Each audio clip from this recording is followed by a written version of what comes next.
అడవిలో స్నేహం. ఒక పెద్ద అడవిలో చింటూ అనే ఒక చిన్న జింక ఉండేది. చింటూ చాలా తెలివైనది, కాని కొంచెం గర్వంగా ఉండేది. తనకంటే ఎవరూ తెలివైనవారు లేరని అనుకునేది. ఒకరోజు చింటూ అడవిలో తిరుగుతూ ఉండగా బుజ్జి అనే ఒక చిన్న ఉడుతను చూసింది. బుజ్జి చాలా కష్టపడుతూ ఒక పెద్ద పండుని తన ఇంటికి తీసుకువెళ్లే ప్రయత్నం చేస్తోంది. చింటూ నవ్వి, బుజ్జీ, నువ్వు ఎంత చిన్నదానివి! ఈ పండుని నువ్వు ఎలా మోస్తావు?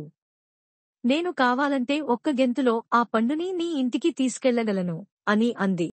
బుజ్జి బాధపడి, నాకు తెలుసు, నువ్వు చాలా బలవంతుడివి, కాని నేను నా సొంత పనిని నా సొంతంగా చేసుకోవాలనుకుంటున్నాను అని చెప్పింది.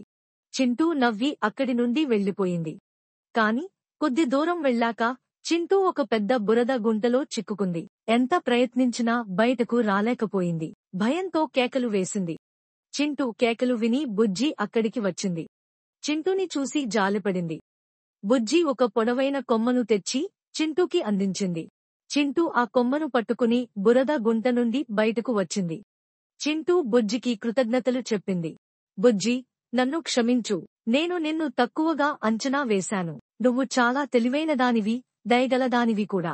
ఈరోజు నువ్వు లేకపోతే నేను ప్రమాదంలో ఉండేదాన్ని అని అంది. బుజ్జి నవ్వి, చింటూ, అందరూ తమ సొంత పనులు చేసుకోగలరు. ఎవరూ ఎవరికంటే తక్కువ కాదు. మనం అందరం కలిసిమెలిసి ఉంటేనే సంతోషంగా ఉండగలం అని చెప్పింది. అప్పటినుండి చింటూ తన గర్వాన్ని వదిలివేసింది. బుజ్జితో స్నేహం చేసింది. అడవిలో ఉన్న అందరు జంతువులతో కలిసిమెలిసి ఆనందంగా జీవించింది.